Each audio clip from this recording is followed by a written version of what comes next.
ले लो ही, लो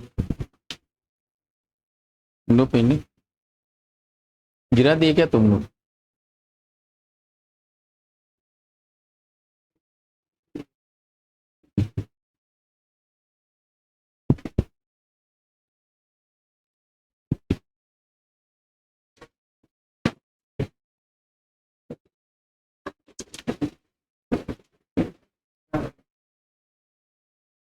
चलिए एक लड़ाई और लड़ना है हम लोगों को, ठीक है?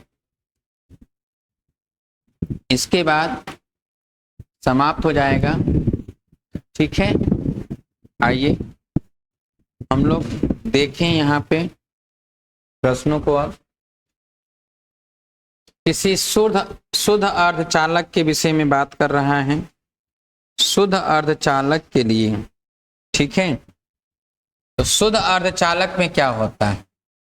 प्रतिरोध परिमित होता है तथा ताप के साथ घटता है। जी हाँ,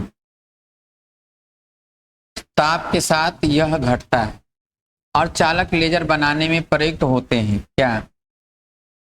कुचालकों के संयोग, अर्धचालक एवं कुचालकों के संयोग से अपक्रिस्टलीय अर्धचालक, अमर्यादित अर्धचालक, अपभ्रष्ट अर्धचालक, ठीक है?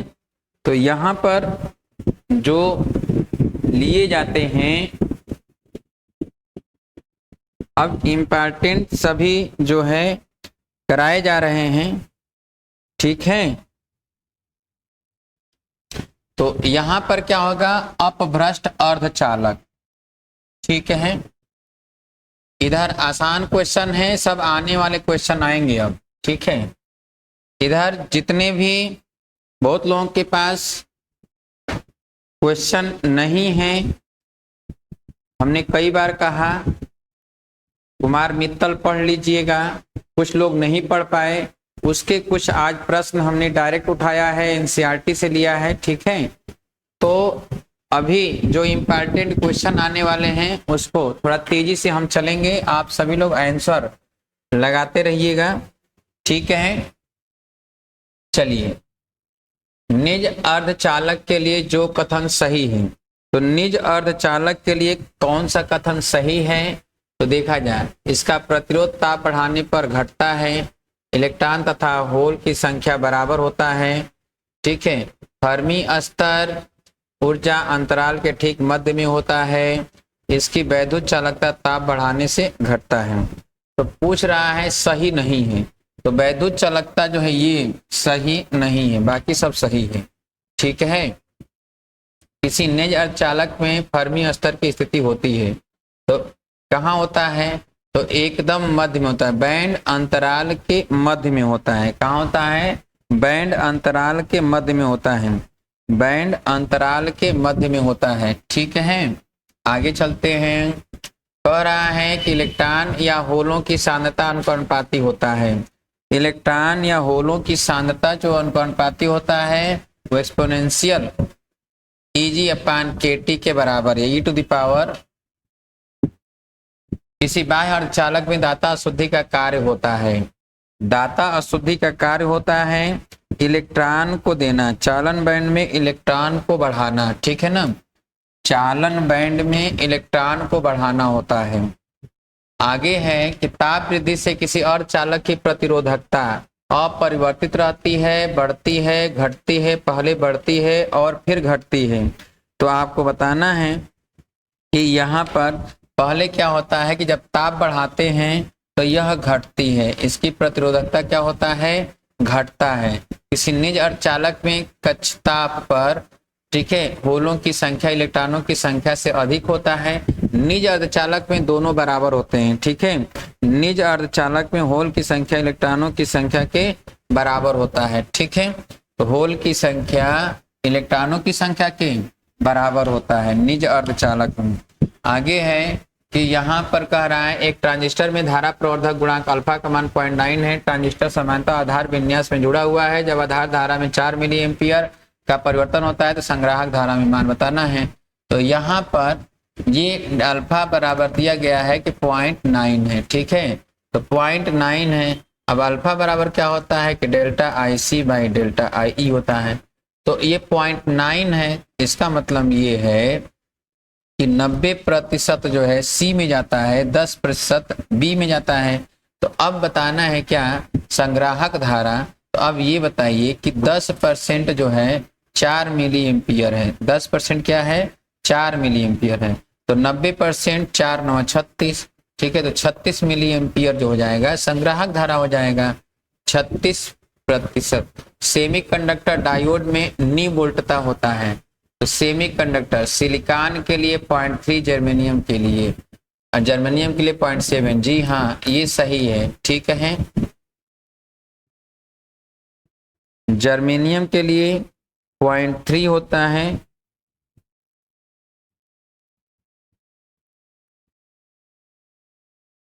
सिलिकॉन के लिए सही तो है, नहीं बी सही है। ये क्या है, यहां पर समझ लीजिए, सिलिकॉन के लिए 0.7 होता है, जर्मेनियम के लिए 0.3 होता है, ठीक है ना। आगे एक ट्रांजिस्टर के लिए बीटा का मान 50, आधार धारा IB दिया गया है 25 माइक्रोएम्पियर, उत्सर्जक धारा का मान पूछा गया है। तो ये होता है 25 बीटा 50, तो 50% है। इसका मतलब है कि 50% चला गया तो 25 का दूना 50 हो जाएगा। तो 25 उसमें गया तो 25 जो है 25 माइक्रो एम्पियर।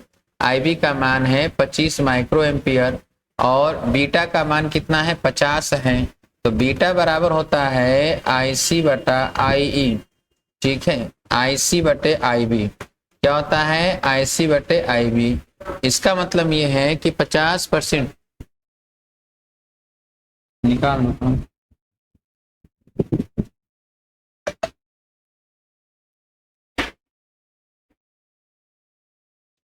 ठीक है।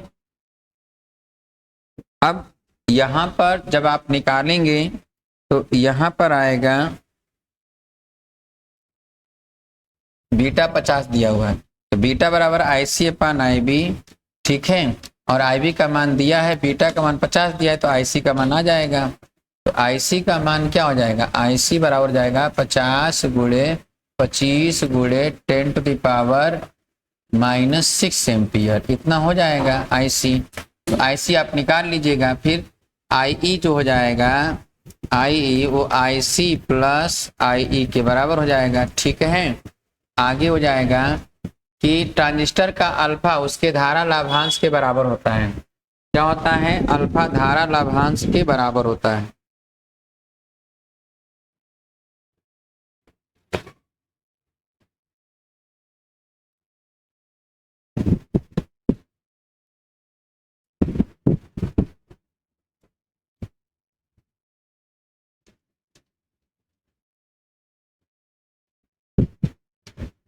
अल्फा उसके धारा लाभांश के बराबर होता है जब वह उभयनिष्ठ आधार विधा में होता है। किसमें होता है, उभयनिष्ठ आधार विधा में होता है। एक ट्रांजिस्टर के लिए बीटा आधार परिवहन गुणांक है, गामा उत्सर्जक इंजेक्शन दक्षता है, धारा परिवहन अनुपात अल्फा जिसके द्वारा दिया जाता है वो आपको यहाँ पर दिया गया है।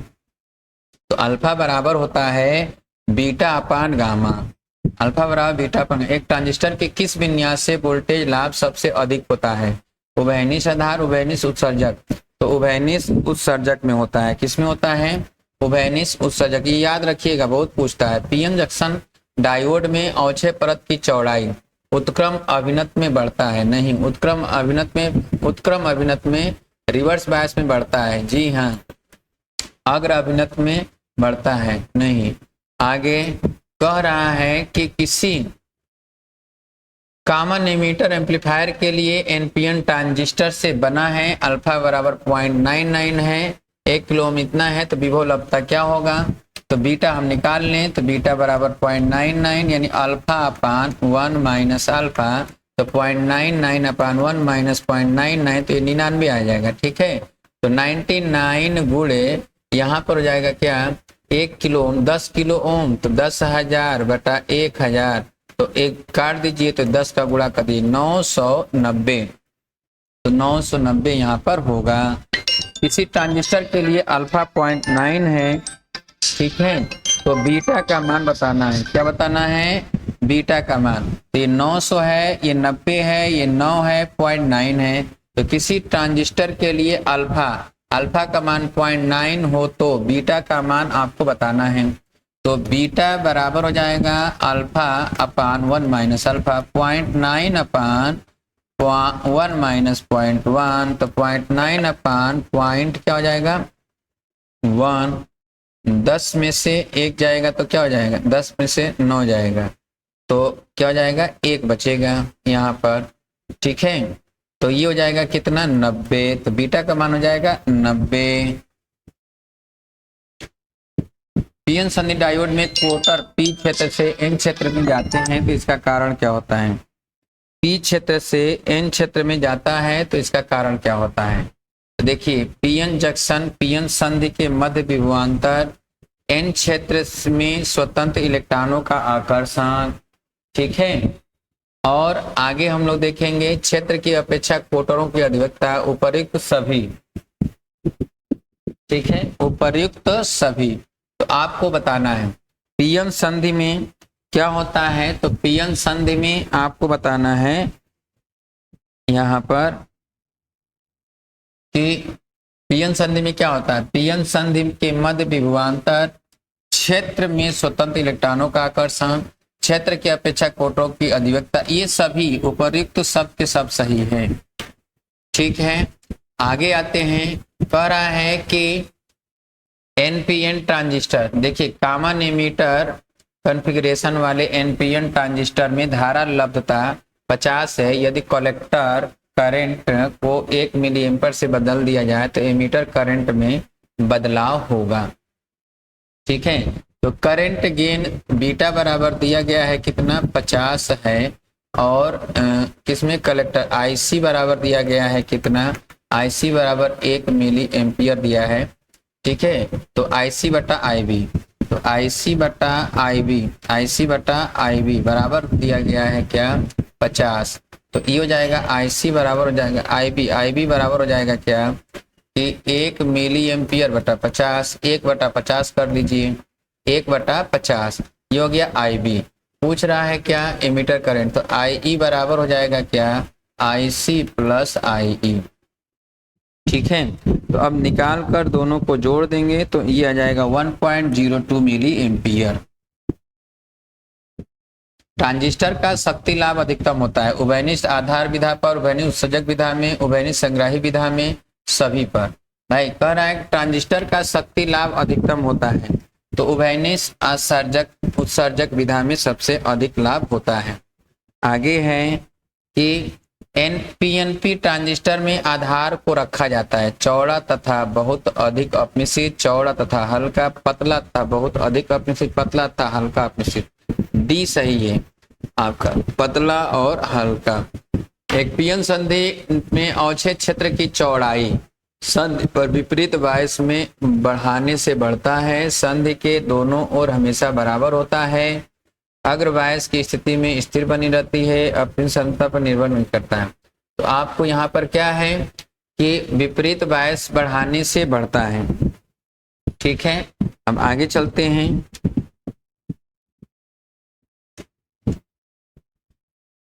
पीएन संधि धारिता पश्च बायस के प्रभाव में पश्च बायस के बढ़ाने से के साथ बढ़ता है, पश्च बायस के घटाने से बढ़ती है, पश्च बायस के घटाने के साथ घटती है, पश्च बायस के परिवर्तन से अपरिवर्तित रहती है। आपको यहाँ बताना है। तो यहाँ पर पश्च बायस के घटाने से क्या होता है, बढ़ता है। ठीक है, पश्च के घटाने से बढ़ता है। यदि संधि का डायोड में अग्रदिशिक वोल्टता में वृद्धि की जाती है तो अवक्षयी परत की चौड़ाई अग्रदिशिक में तो चौड़ाई क्या होता है, कम हो जाता है, डिक्रीज हो जाता है। चौड़ाई क्या होता है, कम होता है। किसी ट्रांजिस्टर के लिए अल्फा तथा बीटा के बीच संबंध क्या होता है, तो अल्फा बराबर बीटा अपान 1 प्लस बीटा होता है, अल्फा बराबर। आगे एक ट्रांजिस्टर का विभव लाभांश अधिभार प्रतिरोध 100 ओम और आंतरिक प्रतिरोध 200 ओम है, बीटा 90 है। तो ये हो जाएगा 90 गुणे ये 100 बटा आंतरिक प्रतिरोध 200, तो 200 बटा 100, 0 काट दो, 9 दूना के 80, 180 हो जाएगा। 200 ओम है प्रतिरोध और 1000 ओम है लोड प्रतिरोध, 100 ओम है ना, 100 ओम कह रहा है, 1000 ओम होता है तो 1000 भाग देते 200 से, तो ये हो जाएगा 5, 9 से 45, 450 आता, ठीक है ना, 450 कर लेते, यहाँ पर 1000 कर दीजिएगा। करा एक ट्रांजिस्टर की आधार धारा 105 माइक्रो एम्पियर था, संग्राहक धारा इतना मिली एम्पियर है, अल्फा का मान बताइए। आधार धारा और संग्राहक धारा दिया है, तो 105 और 2, तो यहाँ पर 2.05 ये IC है, और IB जो दिया है वो 105 माइक्रो एम्पियर दिया है। अब IE जो हो जाएगा वो दोनों को जोड़ दीजिए, IC प्लस IB। अब जोड़ने के बाद अल्फा का मान निकालिएगा, IC अपान IE, ठीक है, इसको निकाल लीजिएगा। तो इसको निकालेंगे तो आएगा आपका 0.95 आएगा, क्या आएगा 0.95।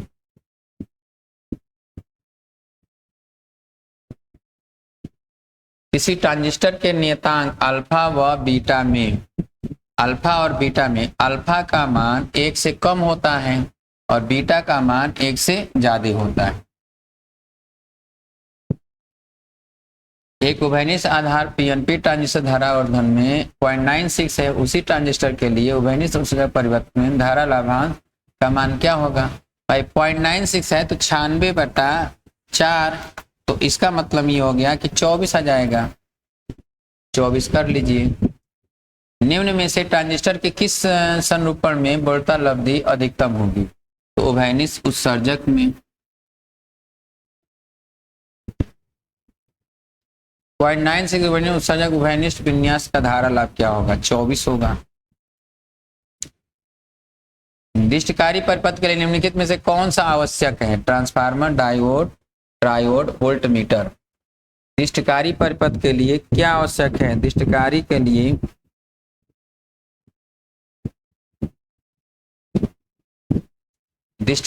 लिए क्या आवश्यक है, डायोड की जरूरत होती है ना दिष्टकारी के लिए।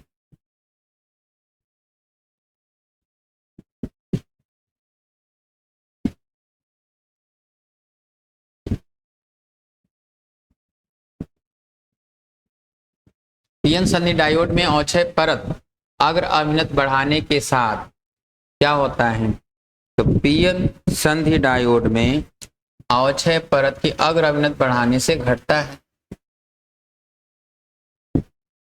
ट्रांजिस्टर का शक्ति लाभ अधिकतम होता है उभयनिष्ठ उत्सर्जक में। आर, अगर एक ट्रांजिस्टर के लिए अल्फा का मान इतना है तो बीटा का मान क्या होगा, 95/5, 19 होगा। ए और बी दिया गया है, इस प्रकार है, ठीक है, 0 0 तो 1 आ गया, 1 0,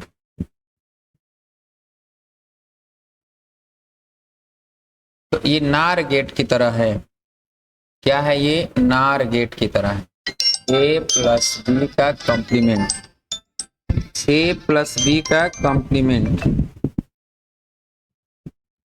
ठीक है, ए प्लस बी का कॉम्प्लीमेंट। आगे चलते हैं, निम्नलिखित लॉजिक परिपथ पर निर्गत होगा, ये ए है ये बी है, तो यहाँ पर ए इंटू बी होगा, तो ए इंटू बी का कॉम्प्लीमेंट होगा, वाई ए इंटू बी का कॉम्प्लीमेंट।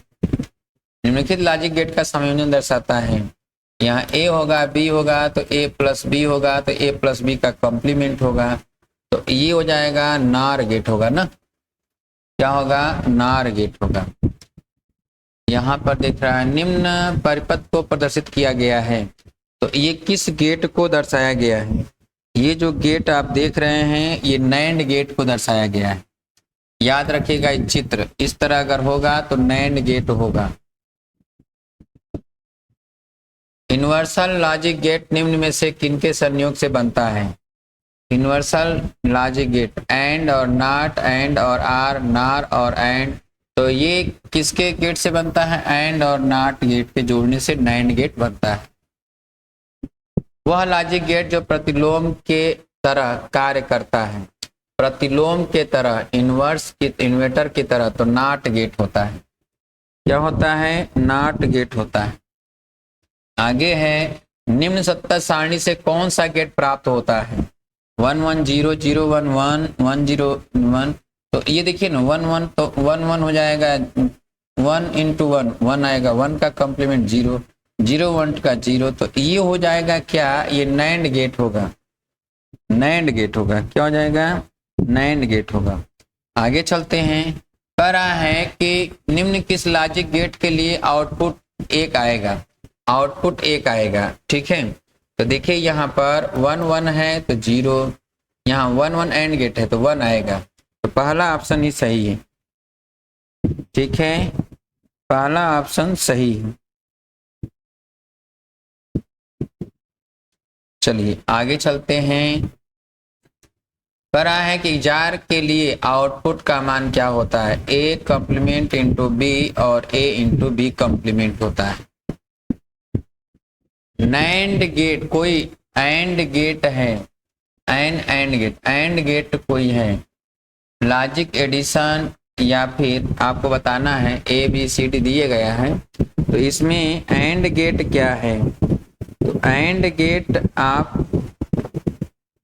एंड गेट क्या है? एंड गेट कोई एंड गेट है तो परफॉर्म्स लॉजिक एडिशन है, is equivalent A series switching circuit है।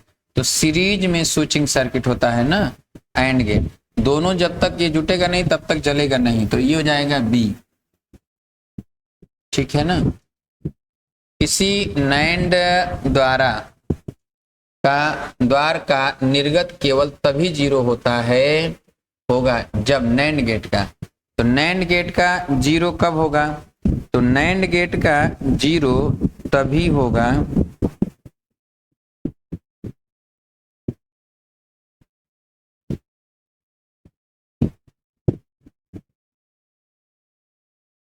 नैंड गेट का 0 तभी होगा जब सभी के सभी क्या होंगे? 1 निवेश होंगे। तो 1 इंटू 1 और 1 आ जाएगा, कॉम्प्लीमेंट कर देंगे 0 आ जाएगा। निम्नलिखित सत्यापन सारणी 0 प्लस 0 तो 0 आएगा, 1 हो जाएगा, 1 0 1 का 0, तो ये सब नार गेट को दर्शा रहा है। किसको दर्शा रहा है? नार गेट को। निम्नलिखित में से कौन सा गेट निम्न सत्य सारणी को दर्शा रहा है? देखिए ना, यहाँ पे क्या है? एंड नैंड गेट, ये भी है नैंड गेट, दो नैंड गेट बनकर एंड गेट बनाएंगे। क्या बनाएंगे? एंड गेट बनाएंगे। और एंड द्वारा तार्किक योग, एंड द्वारक है, तार्किक योग करता है। एक एंड द्वारक किसका है? एंड जो है एक श्रेणी स्विचिंग है, एक श्रेणी स्विचिंग है। 2 बार रिपीट हो गया है क्या? यही प्रश्न। और चालकों के लिए प्रतिरोध का ताप गुणांक होता है, और चालकों के लिए प्रतिरोध का ताप गुणांक ऋणात्मक होता है, ठीक है। आगे, निम्नलिखित में कौन सी घटना ध्वनि तरंगों में नहीं होता है? ध्रुवण। आगे, प्रकाश तरंगों की अनुप्रस्थ प्रकृति की पुष्टि होती है, अनुप्रस्थ की ध्रुवण द्वारा। आगे, प्रकाश में ध्रुवण की घटना प्रकट करती है अनुप्रस्थ प्रकृति, ठीक है। आगे, ध्रुवित प्रकाश उत्पन्न करने के लिए हम प्रयोग करते हैं निकोल प्रिज्म प्रयोग करते हैं। विद्युत चुंबकीय तरंगों का संचरण की दिशा तथा ध्रुवण तल के बीच कोण होता है, तो ध्रुवण तल के बीच जो कोण होता है वो कितना होता है? तो 0 डिग्री होता है। आगे, ध्रुवित प्रकाश के कंपन तथा ध्रुवण तल के बीच का कोण होता है, तो ये 90 डिग्री होता है। आगे, प्रकाश के ध्रुवण में बूस्टर का नियम होता है, n काट IP बराबर 1 होता है। आगे, अपवर्तनांक 1 वाले माध्यम के तल पर प्रकाश के आपतन के लिए ध्रुवण कोण होता है, तो ध्रुवण कोण क्या होगा? तो tan इनवर्स I होगा, n होगा, tan इनवर्स क्या होगा? n। आगे, कह रहा है कि जब प्रकाश की किरण वायु से कांच में 57 डिग्री पर आपतित होती है तो परावर्तित किरण पूर्णतः ध्रुवित होता है। यदि यह किरण वायु से जल में थीटा कोण पर आपतित हो तब भी परावर्तित किरण पूर्णतः ध्रुवित होती है। तब थीटा का मान 57 डिग्री से कम होना चाहिए। थीटा का मान 57 डिग्री से कम। कांच की एक पट्टिका पर प्रकाश तरंग 60 डिग्री के कोण पर आपतित होता है यदि परावर्तित तथा अपवर्तित तरंगे परस्पर लंबवत हों तो पदार्थ का अपवर्तनांक होगा, पदार्थ का अपवर्तनांक हो जाएगा tan 60 अंश जो √3 के बराबर होगा। जब अपवर्तनांक n वाले पारदर्शी पदार्थ की समतल प्लेट पर प्रकाश ध्रुवण कोण IP पर आपतित होता है तो परावर्तित और अपवर्तित के बीच 90 अंश का कोण होगा। आगे सर सीवी रमन नोबेल पुरस्कार किस लिए दिया गया था? प्रकीर्णन के लिए दिया गया था, प्रकाश का प्रकीर्णन के लिए दिया गया था। आगे कह रहा है कि तीव्रता I का अद्वैत प्रकाश को पतले पोलराइड पर आपतित होता है तो निर्गत समतल ध्रुवित प्रकाश की तीव्रता क्या होगी? तो I/2 होगा। आगे कह रहा है कि दो पोलराइड की ध्रुवण अच्छे परस्पर समांतर हैं जिनसे निर्गत प्रकाश की तीव्रता अधिकतम है। किसी एक पोलराइड को कितने कोण से घुमाया जाए कि तीव्रता अधिकतम मान की आधी हो जाए? तो अधिकतम मान का आधी होने के लिए 45 अंश या 135 अंश घुमाना होता है। आगे पोलराइड प्रयुक्त होता है ध्रुवक की तरह विश्लेषक की तरह, तो विश्लेषक की तरह ध्रुवक व विश्लेषक दोनों की तरह इस्तेमाल होता है। ठीक है। आगे यदि निर्वात जल तथा कांच में प्रकाश का वेग CVWVG है तो कौन सा संबंध सही होगा? तो C सबसे ज्यादा होगा, उससे कम होगा किसका? तो जल में सबसे कम होगा कांच में। ठीक है। आगे देखिए गड़बड़ है ना, ये B वाला सही होगा, B वाला सही होगा। ठीक है ना, नीचे वाला जो है आंसर गलत लगा है। चलिए आगे चलिए। कह रहा है कि यदि निर्वात में लाल प्रकाश की चाल V और हरे प्रकाश की चाल VG है तो निर्वात में चाल किसका ज्यादा होगा? तो निर्वात में दोनों का चाल बराबर होता है, निर्वात में दोनों का चाल बराबर। एक किरण पुंज वायु से जल में प्रवेश करती है तो निम्नलिखित में से अपवर्तित रहेगा। अपवर्तित जो है आवृत्ति रहता है, आवृत्ति में कोई परिवर्तन नहीं होता है। जब श्वेत प्रकाश पारदर्शी माध्यम जैसे कांच में प्रवेश करता है तो सभी तरंग एक ही चाल से चलेंगी, सभी तरंगे एक ही चाल से चलती हैं, सभी तरंगे एक ही चाल से चलती हैं। देखिए जब श्वेत प्रकाश पारदर्शी माध्यम जैसे कांच में प्रवेश करता है तो सभी तरंग एक ही चाल से चलेंगी, सबसे दीर्घतम तरंग दैर्ध्य वाला अधिकतम चाल से, सबसे लघु तरंग दैर्ध्य अधिकतम चाल से चलेगी। जी हाँ, लघु तरंग दैर्ध्य वाला न्यूनतम चाल से लेंगे ना, सबसे दीर्घ तरंग दैर्ध्य वाला न्यूनतम चाल से, सभी तरंग दैर्ध्य एक ही चाल से, सबसे दीर्घ तरंग दैर्ध्य अधिकतम चाल से। जी हाँ, लेमडा n इंटू लेमडा, तो n तो अपरिवर्तित रहेगा तो B ऑप्शन सही होगा, B ऑप्शन सही होगा। ठीक है ना, जिसका तरंग दैर्ध्य अधिक होगा उसकी चाल अधिक होगी। हीरे का अपवर्तनांक 2 है, हीरे में प्रकाश की चाल कितना होगा? तो 1.5 × 10⁻10 सेंटीमीटर हो जाएगा। ठीक है। आगे निम्नलिखित में से किस रंग के प्रकाश की चाल जल में सर्वाधिक होगी? तो लाल, हरा, पीला, बैंगनी। तो सबसे अधिक तरंग दैर्ध्य किसका होता है? तो सबसे अधिक तरंग दैर्ध्य होता है लेमडा आर का, तो लाल का सबसे तेज हो जाएगा। ठीक है। आगे कह रहा है कि वायु में प्रकाश की चाल 3 × 10⁸ मीटर पर सेकेंड है तो 1.5 अपवर्तनांक वाले कांच में प्रकाश की चाल होगा। तो प्रकाश की चाल कितना हो जाएगा? तो 2 × 10⁸ मीटर पर सेकेंड, ये पावर 8 है। ठीक है, 2 × 10⁸ मीटर पर सेकेंड। कांच का अपवर्तनांक 3/2 है तो जल का अपवर्तनांक 4/3 है। अगर इसमें 2 है तो उसमें कितना हो जाएगा?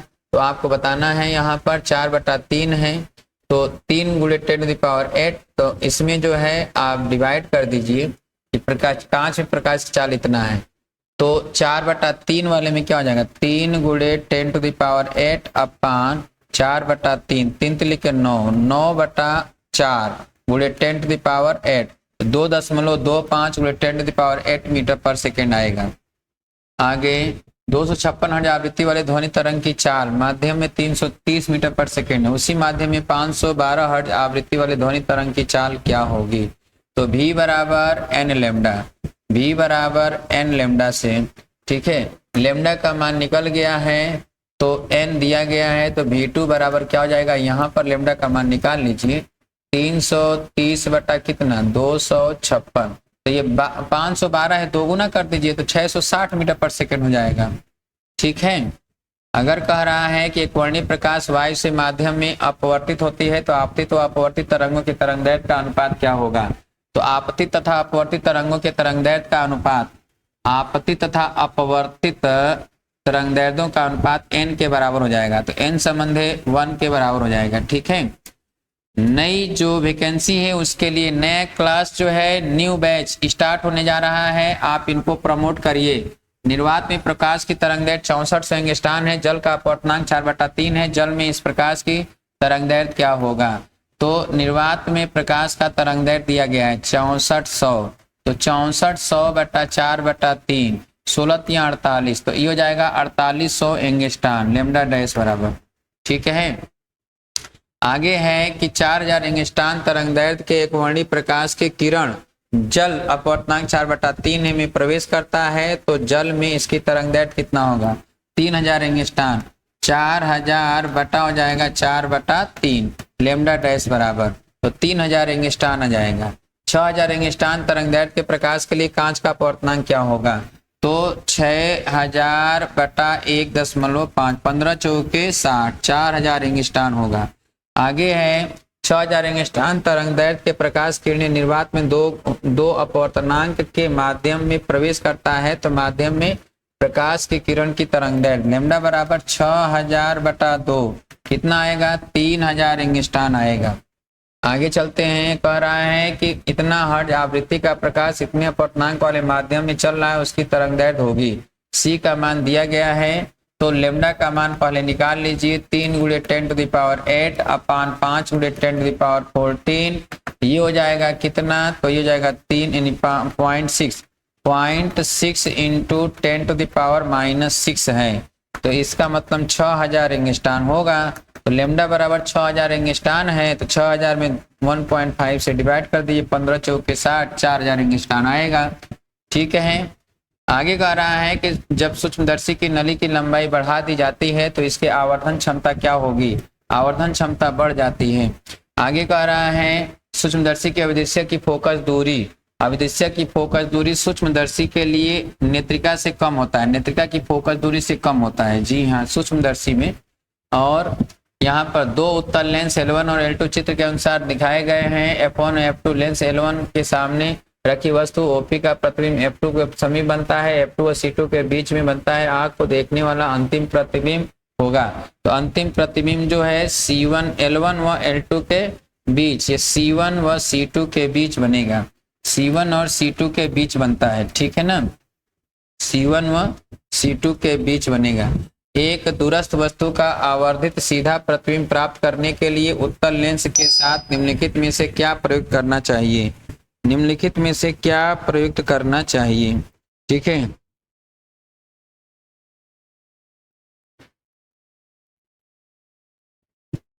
चलिए, एक दूरस्थ वस्तु का आवर्धित, यहाँ पर देखिए ना, यहाँ पर ये बहुत पास बना दिया है ना, बहुत पास बना दिया है, तो ये ऐसे जाएगा ना, तो ये इधर बनेगा। और यहाँ पर जब आप ऐसे खींचेंगे, ठीक है, यहाँ, तो यहाँ पर जब आप ऐसे खींचेंगे तो इसको ले जाएंगे इधर, तो ये C2 यहाँ पर है, C1 यहाँ पर है, तो इधर कहीं बनता हुआ दिखाई देगा। ठीक है, तो दूर बनता हुआ दिखाई देगा।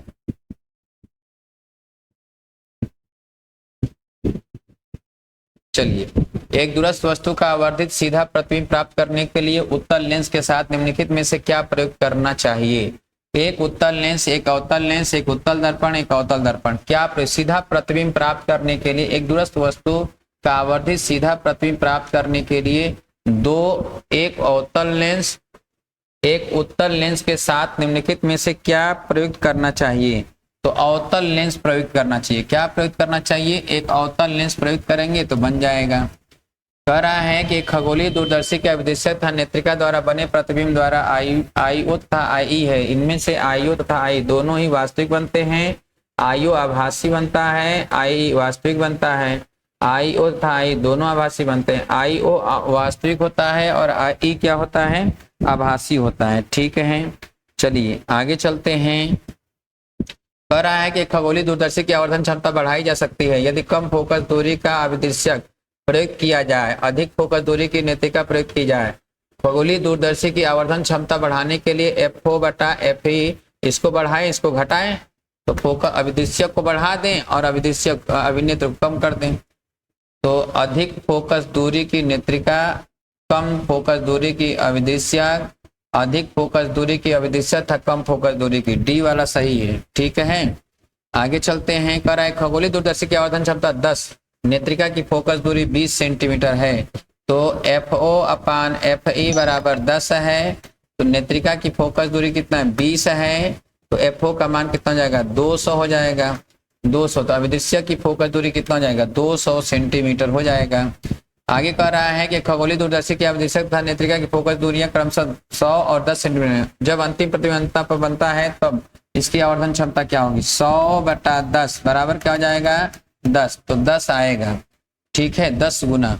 आगे है कि दो उत्तल लेंसों से जिनकी फोकस दूरियां 0.3 मीटर 0.05 मीटर है एक दूरदर्शी बनाई जाती है। जब अंतिम प्रतिबंधता पर बनता है तो लेंसों के बीच की दूरी क्या होगा FO plus FE, FO plus FE 0.3 plus 0.05 ये हो जाएगा 0.35, क्या हो जाएगा 0.35 हो जाएगा। ठीक है, आगे चलते हैं। यहाँ पर निम्नलिखित में सही विकल्प चुनिए।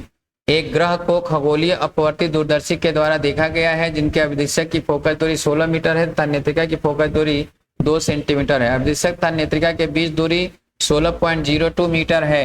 ग्रह का कोणीय आवर्धन 800 है। ग्रह का प्रतिबिंब उल्टा है। अभिदृश्य नेत्रिका से बड़ा है। तो इसमें जब आप देखेंगे तो यहाँ पर दिया गया है क्या 16 मीटर है, तो 16 मीटर है और 0.2 सेंटीमीटर, तो 16.02 होगा, ये भी सही है।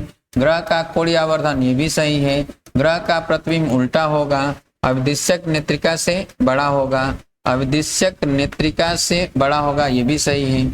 और ग्रह का इसमें पूछा क्या गया जिसके द्वारा अभिदृश्यक, एक ग्रह को खगोलीय अपवर्तित द्वारा देखा जाता है जिसके द्वारा अभिदृश्यक फोकस 16 सेंटीमीटर है, तो निम्नलिखित में से विकल्प चुनिए।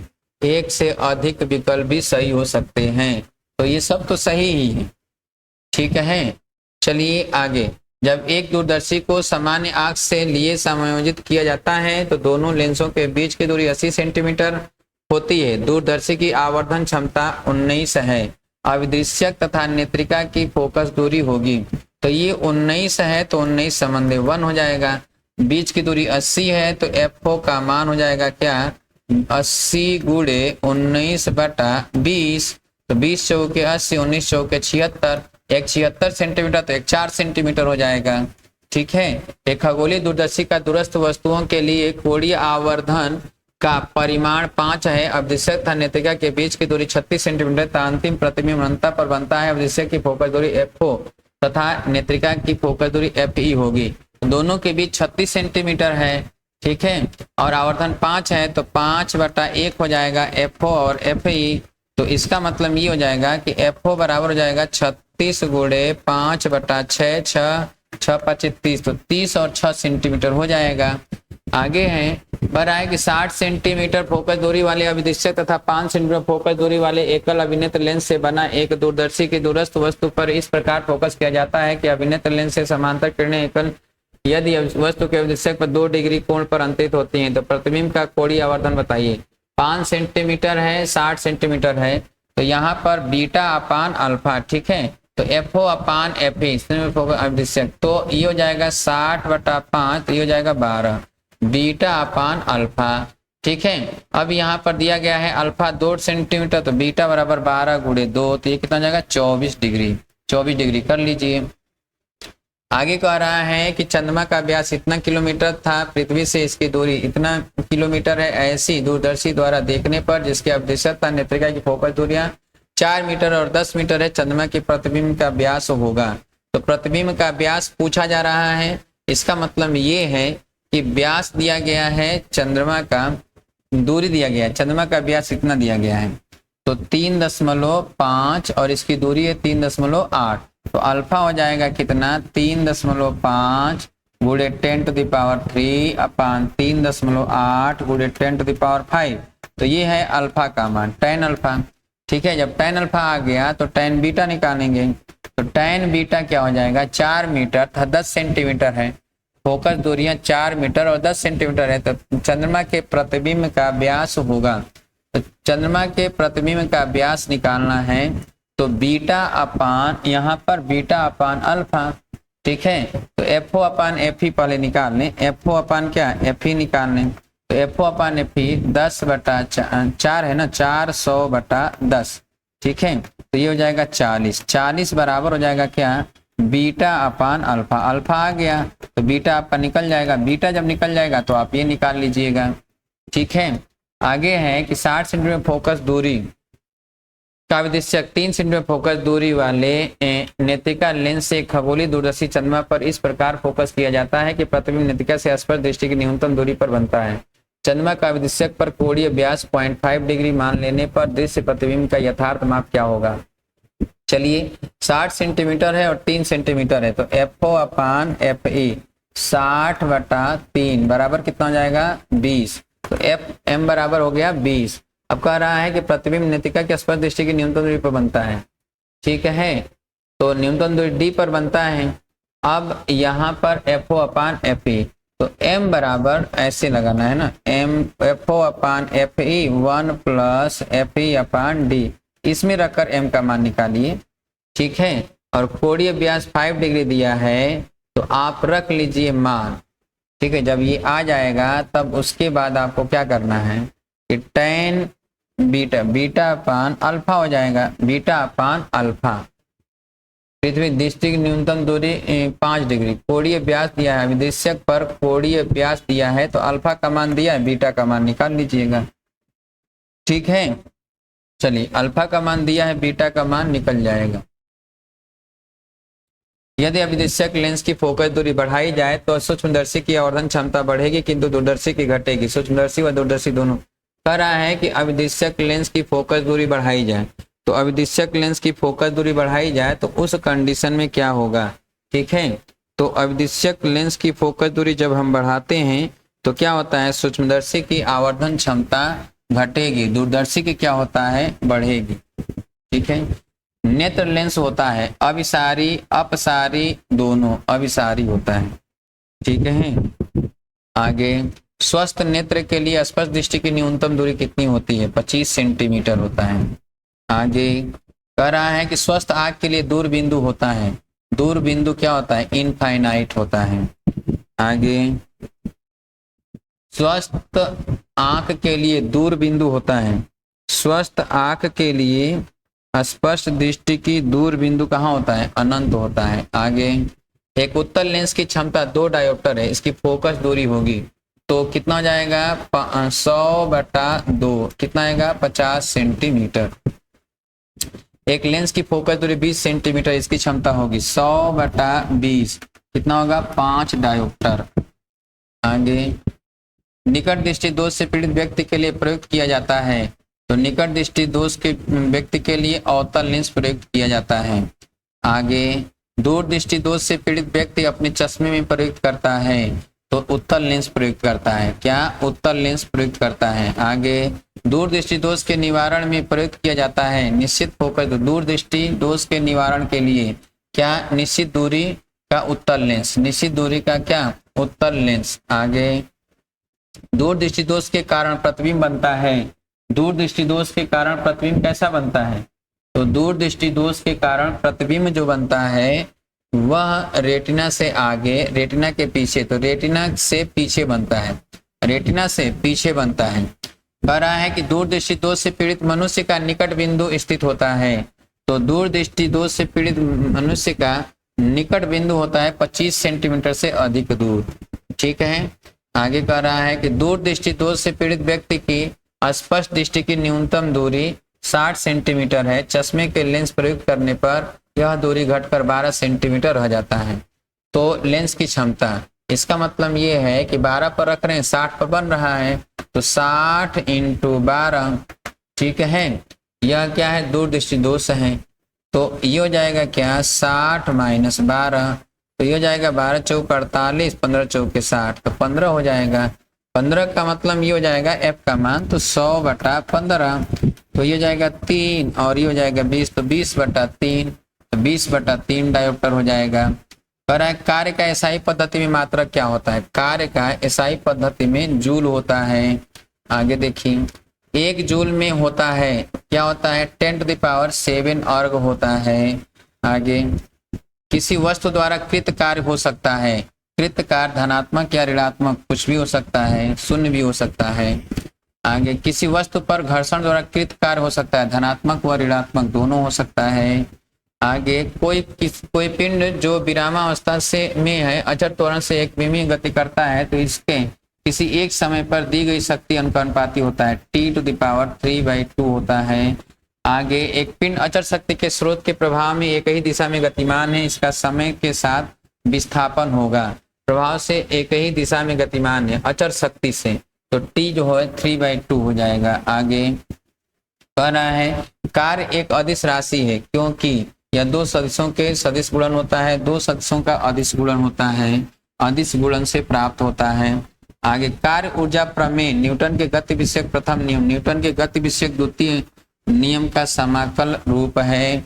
आगे एक बिजली की मोटर एक उठाने वाली केबल में 4500 न्यूटन का तनाव उत्पन्न करती है, इसे 2 मीटर पर सेकंड की दर से लपेटी जाती है, तो मोटर की शक्ति P बराबर F इंटू V, जो 4500 गुणे 2 तो कितना हो जाएगा 9000 किलो वाट, 9000 वाट हो जाएगा, 9 किलोवाट, 9 किलोवाट हो जाएगा, 9 किलोवाट, ठीक है 9 किलोवाट।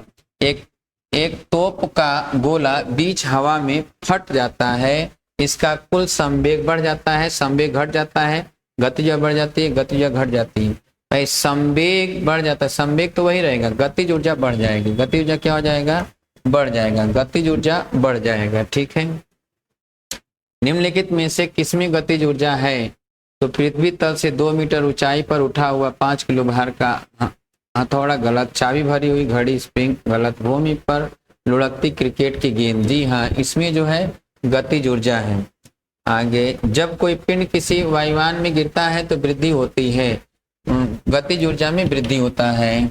आगे कह रहा है किसी वस्तु के पृथ्वी के ओर गिरने पर उसकी स्थितिज ऊर्जा घटती है और गतिज ऊर्जा बढ़ती है।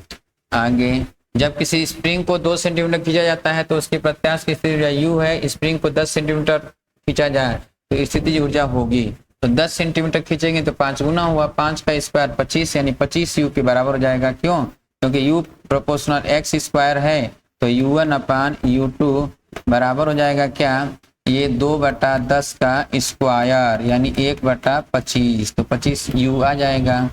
आगे कह रहा है कि बल नियतांकों K1 व K2 दो स्प्रिंग एक ही बल से खींची जाती हैं, इनमें संचित स्थिति ऊर्जा क्या होगा, तो K1 K2 है, ठीक है, और एक ही बल से खींचा जा रहा है, तो F बराबर होता है KX, F बराबर KX, तो U बराबर होता है हाफ KX स्क्वायर, ठीक है, तो X बराबर क्या हो जाएगा F/K हो जाएगा, तो यहाँ पर हो जाएगा क्या 1/2 K और यहाँ हो जाएगा F²/K², इसका मतलब 1/2 F²/K, तो इसका मतलब U प्रोपोर्शनल हो जाएगा 1/U प्रोपोर्शनल हो जाएगा 1/K, तो हो जाएगा K2/K1, ठीक है। इलेक्ट्रॉन वोल्ट मात्रक है, इलेक्ट्रॉन वोल्ट ऊर्जा का मात्रक है, किसका मात्रक है, ऊर्जा का मात्रक है। आगे एक सामान्य वयस्क की खुराक में ऊर्जा की कम से कम मात्रा होनी चाहिए 2400 किलो कैलोरी, 2400 किलो कैलोरी। शक्ति का विमीय सूत्र होता है mL2T⁻3, शक्ति का विमीय सूत्र। घर्षण बल है एक संरक्षी बल, गुरुत्वाकर्षण बल, एक छदम बल, एक असंरक्षी बल, एक असंरक्षी बल है।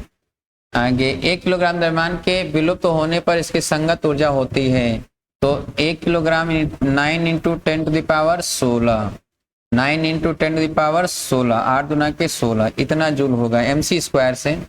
एक व्यक्ति किसी भवन के भूतल से प्रथम तल तक सीढ़ी द्वारा जाने में 4 मिनट का समय लेता है, कई मिनट का समय लेता है 4 मिनट का समय लेता है, ठीक है, तथा दूसरा व्यक्ति भी 2.5 मिनट में ही पहुंच जाता है। तो पूछा जा रहा है कि A ने B से कम कार्य किया, तो दूसरा व्यक्ति 2.5 मिनट में ही पहुंच जाता है। दोनों के द्वारा कृत कार्य समान है किंतु A B से ज्यादा शक्तिशाली है, जो जल्दी पहुंचा B 2.5 मिनट में सीढ़ी 4 मिनट तक समय लेता है, तथा दूसरा व्यक्ति तो B से ज्यादा शक्तिशाली नहीं, B ने A से कम कार्य किया नहीं, A व B समान कार्य करते हैं, B ने A से अधिक शक्ति का प्रयोग किया, ये आपका सही है, ठीक है। एक स्प्रिंग से संबंध पिंड की गतिज ऊर्जा उसकी निम्नलिखित स्थिति में अधिकतम होती है। खींची स्थिति में, मध्यमान स्थिति में, संपीड़ित स्थिति में, गतिहीन स्थिति में, किसमें अधिकतम होगा? तो चलिए, अधिकतम होता है कि स्प्रिंग के संबंध पिंड की गतिज ऊर्जा इसकी निम्नलिखित स्थिति में अधिकतम होता है, मध्यमान स्थिति में अधिकतम होता है। ठीक है, आगे है कि आकाश में उड़ते पक्षी में केवल गतिज ऊर्जा होता है, केवल इससे गतिज और स्थिर ऊर्जा दोनों होता है। यदि एक कण इतनी न्यूटन बल लगाकर उसे इतना मीटर दूरी तक विस्थापित कर जाता है, कृत कार्य होगा। आई का आई में गुणा कर 3 लिखे 9 और +5 और माइनस +14, 14 5 19, 19 और 9 28 जूल। ठीक है, किलोवाट घंटा मात्रक है शक्ति का, ऊर्जा का, दोनों का। तो किलोवाट घंटा जो है ऊर्जा का मात्रक है भाई, ऊर्जा का। यदि किसी पिंड का संवेग दोगुना कर दिया जाए तो उसकी गतिज ऊर्जा हो जाएगी 4 गुनी हो जाएगी। के बराबर होता है p²/2m। ठीक है, एक ट्रक तथा कार की गतिज ऊर्जा समान है। यदि ट्रक का भार कार के भार गतिज समान भार का 16 गुना है तो ट्रक तथा कार के संवेगों का अनुपात देखिए, P1/P2 बराबर √m1/m2। तो 16 गुना है तो m/16m, इसका मतलब 1/4।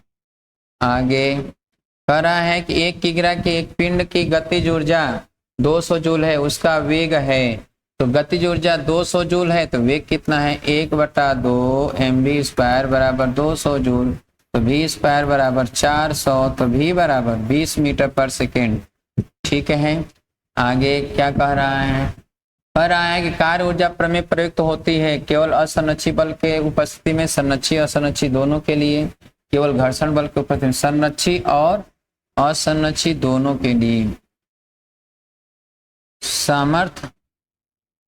सामर्थ्य का मात्रक होता है, सामर्थ्य का मात्रक जूल होता है, जूल पर सेकंड होता है, जूल सेकंड होता है, किलोवाट घंटा होता है। क्या? सामर्थ्य का मात्रक वाट, और वाट को क्या लिखते हैं? जूल पर सेकंड लिखते हैं। उष्मा हानि की दर वस्तु और परिवेश के ताप के अंतर के समानुपाती होती है, उष्मा हानि की दर। ठीक है, ये किसका नियम है? न्यूटन का शीतलन नियम। आगे, किस वस्तु के लिए स्टीफेन का विकिरण नियम क्या है? E∝ T⁴। न्यूटन का शीतलन नियम एक विशेष व्यवस्था है, किसका है? स्टीफेन का। आगे, निम्नलिखित में कौन सा पिंड एक नियत समय में महत्तम ऊर्जा विकृत करता है यदि उनकी आकृति, आकार तथा ताप समान हो? तो कौन सा अधिकतम विकृत करता है? कृष्ण पिंड। आगे, विकिरण के लिए चमकदार पृष्ठ होता है, खराब अवशोषक, खराब उत्सर्जक। आगे, पूर्ण कृष्ण की अवशोषण क्षमता होती है कितना? 1 होता है। आगे, पूर्ण कृष्ण पिंड विकिरण उष्मा के होते हैं, पूर्ण कृष्ण पिंड अच्छे अवशोषक और अच्छा उत्सर्जक होता है। आगे, विकिरण संबंधी वीन का नियम क्या है? तो λm/t बराबर b होता है। आगे, स्टीफेन λm/t बराबर b में b क्या है? वीन नियतांक है। आगे, एक कृष्ण 1227 डिग्री सेंटीग्रेड पर अधिकतम तीव्रता देती है 4000 एंगस्ट्रॉम और तरंगदैर्घ्य विकृत उत्सर्जित है यदि वस्तु 1000 डिग्री सेंटीग्रेड और बढ़ा दिया जाए। तो 1227 में 273 जोड़ेंगे तो 1500 हो जाएगा ना, और 1000 बढ़ा देंगे तो 2500 हो जाएगा। क्यों? तो ये हो जाएगा T2/T1। बोलिए λ2 ना, λ2/λ1। λ1 कितना है? 4000। तो ये हो जाएगा 5 तिहाई 15 और ये 5 बचे 25। तो λ2 बराबर क्या हो जाएगा? ये हो जाएगा 3 × 4000/8। तो 8 लिखे 24। 2400 नहीं दिया है क्या? 2400 बना लेना भाई, 2400 बना लीजिएगा, नहीं तो गलत हो जाएगा। यदि नियत आयतन के प्रक्रम में एक निकाय है तो प्रक्रम कहलाएगा सम आयतनिक। ठीक है, करा एक उष्मागत के निकाय को 100 जूल उष्मा दी जाती है तथा निकाय द्वारा 50 जूल कार्य किया जाता है, तो निकाय की आंतरिक ऊर्जा में वृद्धि कितने का? 50 जूल। क्यों? डेल्टा यू बराबर delta Q minus delta W से। आगे आंतरिक ऊर्जा की अवधारणा को सर्वप्रथम माना गया है आंतरिक ऊर्जा की अवधारणा को ऊष्मागतिकी के प्रथम नियम से ऊष्मागतिकी के प्रथम नियम से माना गया है। ऊष्मागतिकी के प्रथम नियम से माना गया है। नया बैच स्टार्ट है इसी सप्ताह से। ऊष्मागतिकी का प्रथम नियम किस राशि का संरक्षण आधारित है? ऊष्मागतिकी का प्रथम नियम क्या कहता है? ऊर्जा संरक्षण पर आधारित है। आगे किसी गैस के आयतन में 1000 न्यूटन प्रति मीटर क्यू नियत दाब पर इतना मीटर क्यू है तो P इंटू डेल्टा भी तो 1000 गुणे 0.5 500 जूल हो जाएगा क्या? 500 जूल हो जाएगा। आगे कह रहा है कि एक आदर्श गैस के आयतन में 50 न्यूटन पर मीटर स्क्वायर, फिर वही प्रश्न है क्या? 50 न्यूटन पर मीटर स्क्वायर है और यहाँ पर क्या है? 0.5 मीटर क्यू है तो गैस द्वारा कृत कार्य P इंटू डेल्टा भी तो 50 गुणे 0.5 25 आ जाएगा क्या? 25 जूल हो जाएगा। आगे चलते हैं। सामान्य ताप तथा स्थिर सामान्य दाब इतना न्यूटन पर मीटर स्क्वायर पर किसी गैस के आदर्श गैस के आयतन में इतना मीटर कमी होती है तो कार्य बाह्य कार्य होगा यानी P इंटू डेल्टा भी तो 10⁵ इंटू 2.4 गुणे 10⁻⁻⁴ तो ये हो जाएगा 1 तो 24 जाएगा क्या? 24 जूल हो जाएगा। आगे यहाँ पर कह रहा है एक आदर्श एक परमाणु गैस ABCD चक्र के संलग्न क्षेत्र में दिखाया गया है। पीवी वक्र के अनुसार गुजरती चक्रीय प्रक्रम में किया गया कार्य इसके क्षेत्रफल के बराबर हो जाएगा। तो P भी कितना हो गया? 2V और ये हो जाएगा कितना P तो 2V इंटू P कितना हो जाएगा? P इंटू 2V तो ये हो जाएगा 2PV हो जाएगा क्या? आगे निम्न में अवस्था फलन कौन सा नहीं है? तो कौन सा अवस्था फलन नहीं है? ताप है, आयतन है, कार्य है, दाब है। तो अवस्था फलन नहीं। ये कार्य जो है कौन सा फलन है? पथ फलन है। कार्य क्या है? पथ फलन है, अवस्था फलन नहीं है। आगे 2 मोल गैस के रुद्धोष्म प्रसार में गैस द्वारा 5 जूल कार्य किया जाता है। गैस की आंतरिक ऊर्जा होगी तो 5 जूल कार्य होता है। 2 मोल है रुद्धोष्म प्रसार में तो इसका मतलब है 5 जूल कम हो जाएगा। क्या हो जाएगा? 5 जूल ऊर्जा कम हो जाएगा क्योंकि रुद्धोष्म प्रकार में बाहर से ऊर्जा लेगा नहीं। अब यहाँ पे कह रहा है कि एक गैस अवस्था A से B तक परिवर्तित ग्राफ प्रदर्शित है। इस प्रक्रिया में गैस द्वारा कृत कार्य क्या होता है? तो सारा क्षेत्रफल निकाल कर जोड़ लीजिए। क्यों? तो 2 हो जाएगा और ये 2 हो जाएगा तो इधर 1 हो गया 2 गुणे 2 बटा 2 तो 2 दूनी 4 ये 2 हो गया। इधर कितना हो जाएगा? 5 6 1 और 2 तो इसका कितना हो जाएगा? 2 गुणे 1 बटा 2 तो 1 हो जाएगा और यहाँ से 5 से 3 जाएगा 2 और ये 2 गुणे 2 4 तो 4 2 6 7 जूल होगा। आगे चलते हैं। समतापी अवस्था में आदर्श गैस को दी गई ऊष्मा काम आती है। समतापी अवस्था में आदर्श गैस को दी गई ऊष्मा जो है बाह्य कार्य करने में आती है ना, क्योंकि आंतरिक ऊर्जा में कोई परिवर्तन होगा नहीं। समतापी परिवर्तन के लिए डेल्टा पी बाई पी किसके बराबर होता है? Minus delta V by V के बराबर होता है। रुद्धोष्म प्रक्रिया होती है स्थिर ताप पर, स्थिर दाब पर, स्थिर ऊष्मा पर, स्थिर ताप पर। रुद्धोष्म प्रक्रिया किस पर होती है? स्थिर ऊष्मा पर। एक आदर्श गैस के लिए रुद्धोष्म प्रक्रम में ताप T तथा दाब P में संबंध क्या होता है? ताप T तथा दाब P में जो संबंध होता है वह होता है P पर 1 माइनस गामा और T to the power gamma होता है क्या? तो D ऑप्शन है क्या? D ऑप्शन सही है। आगे है कि किसी आदर्श गैस के रुद्धोष्म वक्र ढलान तथा समतापी वक्र ढलान का अनुपात होता है। तो अनुपात क्या हो जाएगा? यहाँ पर गामा हो जाएगा, Cp और Cv का अनुपात। आगे कह रहा है जब ध्वनि तरंगे किसी माध्यम में चलती है तो माध्यम के किसी बिंदु पर प्रतिक्रिया होती है। बताइए, ध्वनि तरंगे किसी माध्यम में चलती हैं तो माध्यम के किसी बिंदु पर प्रक्रिया होती है तो रुद्धोष्म प्रक्रिया होती है। कैसा होता है? रुद्धोष्म प्रक्रिया। समदाबी प्रक्रम में नियत रहता है। क्या नियत रहता है? दाब नियत रहता है।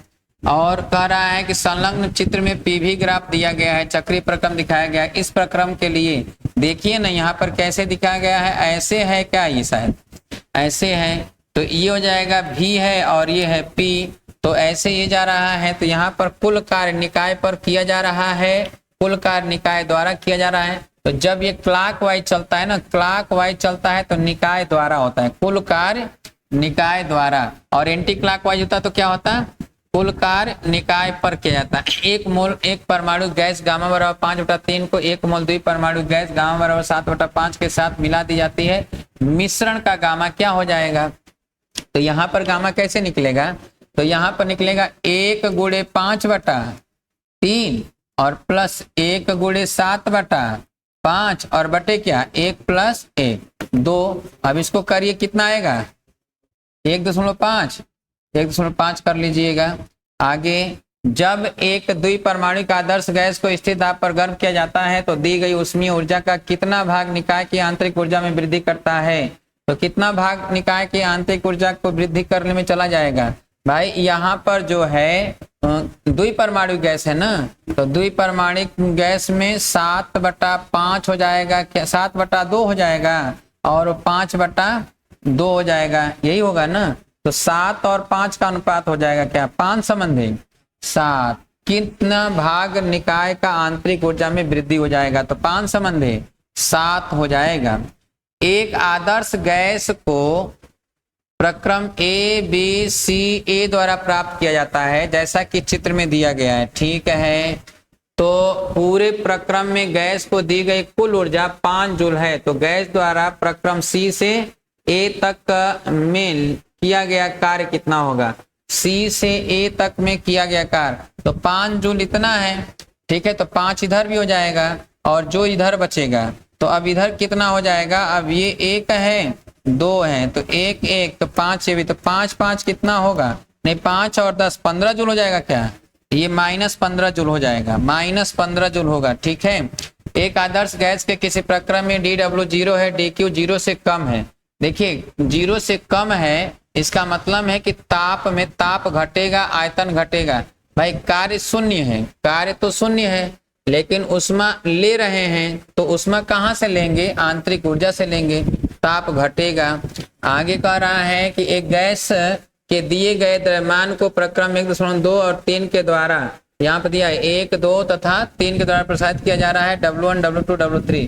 देखिए सबसे अधिक कार्य होगा इसके द्वारा, उससे कम होगा इसमें, उससे कम, सबसे कम W1 तो W3 सबसे ज्यादा है, ढूंढिए कहाँ है W3, उससे कम W2, सबसे कम W1, तो बी ऑप्शन हो जाएगा क्या, तो बी ऑप्शन करिए, ठीक है।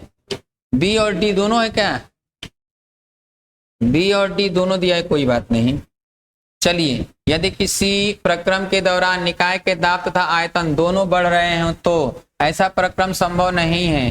भाई क्या प्रक्रम के दौरान निकाय का दाब और आयतन दोनों नहीं बढ़ सकते हैं क्या, निकाय द्वारा कृत कार्य पॉजिटिव होगा, निकाय का ताप निगेटिव होगा, गैस को दी गई उष्मा निकाय की आंतरिक ऊर्जा में परिवर्तन के बराबर होगा। जब दाब और आयतन दोनों बढ़ेगा तो किया गया कार्य क्या हो सकता है, पॉजिटिव हो जाएगा। ऐसा प्रक्रम संभव नहीं है, प्रक्रम संभव तो है, ठीक है।